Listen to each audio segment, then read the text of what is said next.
តាមការគួរបាទ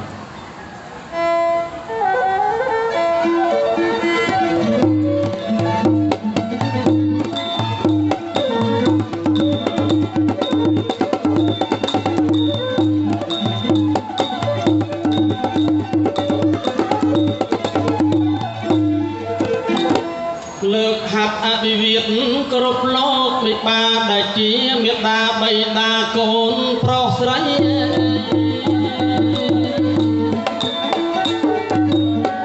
លើកហាត់អភិវិទ្យាគ្រប់លោកមេបាដែលជាមេដាបៃតាកូនប្រុសស្រីជាបុព្វទេវីបុព្វការីបងប្អូនប្រុសស្រីលោកយាយលោកតាตั้งថ្ងៃនេះជាថ្ងៃឧត្តមស័ក្តិសមគប់គូវាសនាកូនប្រុសកូនស្រីនឹងបានជរៀបការមានលោកមេបាជាអធិបតីបើចឹងចាអញ្ជើញទូចម្រៀងនួននាងអូនណាយនៅចាំអី